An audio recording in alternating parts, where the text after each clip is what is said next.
They were, in my view, expansions of the Philco Playhouse concept. Fred co-produced all the shows that I did on both of those series. Producer Showcase was an hour-and-a-half show with 3 weeks of rehearsal, major stars. That's where we began to bring film stars in to play the leads. The first show was Yellow Jack with an enormous cast. Second one was Darkness at Noon with Lee J. Cobb. It was a major show. Immediately following that, came out to California, and from the new NBC Color Studios in Burbank, did Petrified Forest with Humphrey Bogart, Lauren Bacall, Henry Fonda, Jack Warden, Jack Klugman, Natalie Schaefer, you name it. Marvelous cast and a marvelous script. And Tad Moselle did the adaptation of the Sidney Howard play, of the Robert E. Sherwood play, sorry.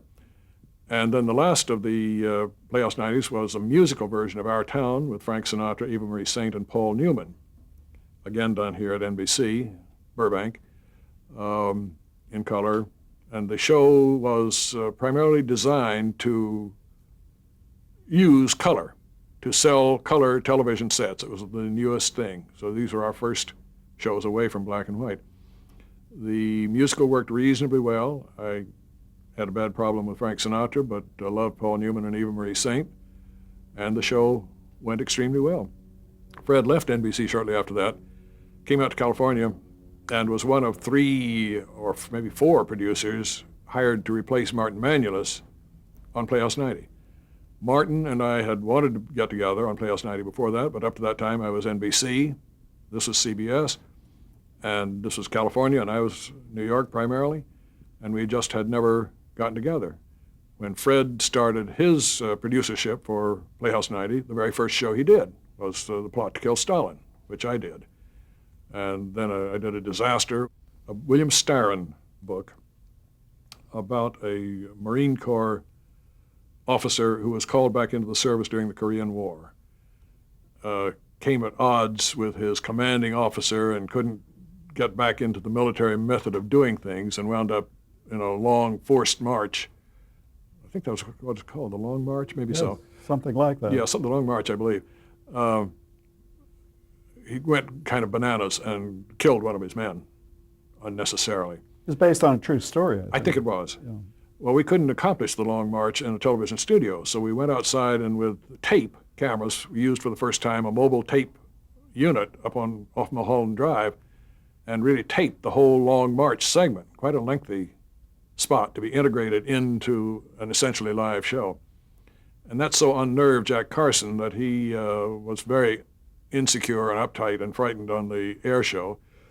And a lot of lines were blown and a lot of scenes were not very good, and it just really did not work terribly well. Then we did one more show together, The Tunnel, which was the last show that I ever did with Fred, which was a Civil War story about the Petersburg crater. And again, we pre-taped the final scenes of the explosion of the crater and the aftermath of it, which were action scenes. But tape was already good enough, this was 1959, that you could put it on the air and not see any distortion of quality whatsoever. You mentioned that these, both of these shows, Producer Showcase and Playhouse 90, were extensions really of Philco Goodyear Playhouse. Were they better in the kinds of productions that were turned out? They were better in terms of the bigger names of the stars, bigger budgets, longer production time, longer rehearsal time, more studio time. Everything about it was a bigger show. The length on the air was not the 48 minutes of an hour show. It was an hour-and-a-half show. Therefore, it was a bigger show. And I think Fred definitely, using the same writers, the same directors, by and large, that he had worked with in Philco Goodyear, although the shows, the scripts were much more ambitious in what they attempted to do, and sometimes we became a cropper with that. It was just a bigger, more prestigious show all around.